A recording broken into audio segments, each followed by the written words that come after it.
Hi there, and welcome to Films According to Chris Wyatt. Well, last week I told you the worst films of 2015, so now it's time for the best. There'll be spectacle, there'll be fantasy, there'll be daring do and stuff like you would never see. Hey, a movie, yeah, we're gonna be... Number 10. Star Wars The Force Awakens. Yeah, you probably expected this one to be higher on the list, didn't you? What was easily the most hyped up movie of the year turned out to be a great return to form for the mighty Star Wars movies via a combination of endearing nostalgia, excellent characters, and the top-notch effects and visuals the series is known for. I would have liked to see J.J. Abrams take a few more chances with the story instead of retreading so much familiar turf, but I won't deny that it was a blast to watch and that I'm absolutely stoked for Episode 8. What can I say? The Force is strong with this one. The dark side. Number 9. Spotlight. Spotlight is probably the most, how do I put this? The most low-key film on this list. Doesn't mean it's not great, though. This fact-based movie depicts the group of Boston journalists who uncovered the Catholic Church's infamous sexual abuse scandals in the early 2000s. There's nothing particularly flashy about it, but the game cast, nuanced direction from Tom McCarthy, and a sharp script from McCarthy and Josh Singer make Spotlight one of the most compelling and important movies of 2015. I've heard a lot of people call this movie overrated, but I truly do believe that it mostly lives up to its glowing reputation and deserves to be seen at least once. They knew, and they let it happen. It could have been you. It could have been me. It could have been any of us. Number 8. The Hateful Eight. And Tarantino strikes again. People seldom ask whether a Tarantino movie is good anymore, but rather ask, how good is it? The master filmmaker's newest film harkens back to his early Reservoir Dogs days with an edge-of-your-seat claustrophobic mystery thriller set mostly in just one location. It's not quite as polished as Pulp Fiction or Inglourious Basterds, nor is it as audacious as Django Unchained or Jackie Brown, but it features some of the most horrendous and sleazy yet fascinating characters of the year, along with edge-of-your-seat thrills, top-notch dialogue, and an outstanding cast, namely Jennifer Jason Leigh, who pretty much runs off with the whole movie. Rumor has it is that Tarantino is going to make 2 more movies before retiring. Well, if they're both as good as this film, that'll be one hell of a career. No one said this job's supposed to be easy. Nobody said it's supposed to be that hard, neither. Number 7. Bridge of Spies. I just don't get it. Why did hardly anybody go see this movie when it was in theaters?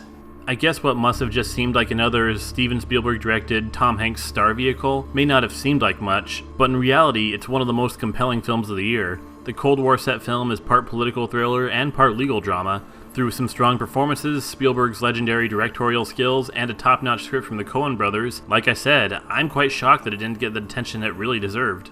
Odds are you probably haven't seen Bridge of Spies, but take my word for it, if you haven't checked it out yet, definitely give it at least one watch. The next mistake our countries make could be the last one.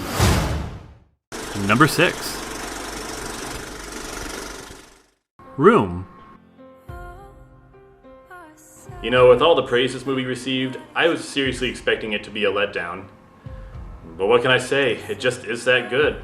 All the great things you've heard about this movie, that it's powerful, thrilling, touching, incredibly moving, are all pretty much true. Brie Larson will likely take the Oscar for her A-list making performance, the 8-year-old newcomer Jacob Tremblay is a revelation, and while the second half of the movie isn't quite as incredible as the first, it's still an overall excellent film. Geez, I don't know if I can really add anything that hasn't been said about this movie a million times. Bring some tissues, because it's definitely one of those kind of films. You're gonna love it.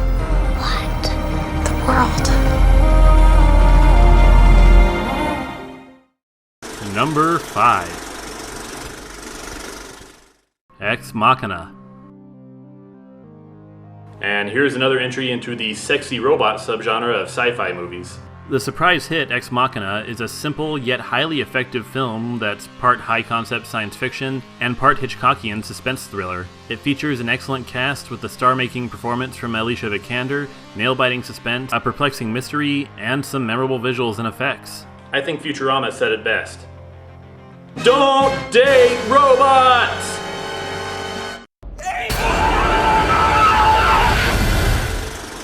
Number 4. Creed. You know, I don't think anyone expected the Rocky series to come back as strongly as it did with Creed. This spin-off / belated sequel to the iconic Rocky movies, featuring Rocky Balboa training Adonis Johnson, the son of his former rival-turned-friend Apollo Creed, finds new depths in the long-running series in a way nobody predicted. It features an excellent performance from Michael B. Jordan, one of Sylvester Stallone's best performances in years, tight direction from Ryan Coogler, and an excellent script that both feels like a classic Rocky movie, but also finds its own identity as well. To anyone that had doubts that the Rocky series had any steam left in it, well, this is proof that it does. A great fighter once said, "It ain't about how hard you can hit. It's about how hard you can get hit and keep moving forward." Number 3. Mad Max Fury Road. And speaking of shockingly good revivals of iconic series, okay, so it probably shouldn't have come as a surprise that this movie was going to be good. After all, the first 3 movies were awesome, and George Miller was directing again, and since he's never made a bad movie in his life, well, there you go. But holy crap, I don't think anybody could have predicted how good this movie was going to be. Yes, the visuals are great, Tom Hardy fits nicely in the role of Mad Max Rockatansky, the action scenes are crazy and over the top, and the idea that the whole movie is mostly one giant car chase is all awesome as far as I'm concerned. But what's really incredible about Mad Max Fury Road is that beneath the gaudy, in-your-face tone is an incredibly smart script that features Max assisting a group of freed sex slaves as they escape their ruthless former owner, only to return with a band of badass grandmother warriors to help overthrow the patriarchal society that let the world go to hell in the first place. All with Charlize Theron's Furiosa as one of the best female movie protagonists in years. And it does have a guy with a flamethrower guitar. That is awesome.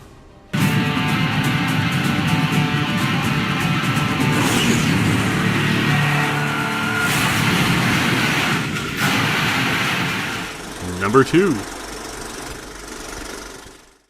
The Martian. And this would be where I need to make the obligatory Matt Damon needs to be rescued joke. Arguably the biggest director comeback this year was Ridley Scott, who after a number of letdowns and disappointments came back in glorious form with the film adaptation of Andy Weir's novel, The Martian. Matt Damon as stranded astronaut Mark Watney expertly leads an equally impressive ensemble cast in this thrilling, engaging, and even funny sci-fi drama. With Ridley Scott's expert direction and a smart script with a surprisingly optimistic worldview, The Martian is one of those rare Hollywood productions that critics, film snobs, and everyday moviegoers can come together and love. It even revives some public interest in NASA again. Hey, as far as I'm concerned, that's always a good thing. In your face, Neil Armstrong. And before I get to my number 1 pick, here are some honorable mentions. There'll be heroes bold, there'll be comedy, and a lot of fuss that ends for us real happily. We can watch it all develop, starring everybody. And me, we'll take the world and set it on its ear. Come on, join in, we're gonna start right here. And the best movie of 2015 is Inside Out. 2015 sure was a great year for comebacks, wasn't it? After a number of not bad but ultimately less than impressive outings, the once mighty Pixar Animation Studios saw a huge return to form with Inside Out. Funny, touching, smart, engaging on pretty much every level, Inside Out had some of Pixar's most creative animation, perfectly cast voice actors, and a story that tackled ideas and themes most family movies rarely pursue. Is it Pixar's best film? Well, hard to say. WALL-E, The Incredibles, and the Toy Story movies loom pretty high, but Inside Out is one of the first films of theirs in years that truly lives up to their previous reputation, and is not only the best family movie of the year, but my choice for the best movie of 2015. And Pixar, if you guys absolutely must keep making sequels like I know you're all planning on doing, Inside Out is actually one I would not mind seeing a sequel to. Hey, that premise has a lot of potential, doesn't it? Finally, here we come! Alright, thank you for watching this video. Let me know what your favorite films from 2015 were by leaving me a comment below. I've also got links to some previous videos, including my picks for the worst films of 2015. And if you like what you saw and you want to see more, click subscribe and tune in next week for a new video. I'll see you next time. There'll be mystery and catastrophe. it's all in fun. You pay the money, wait and see.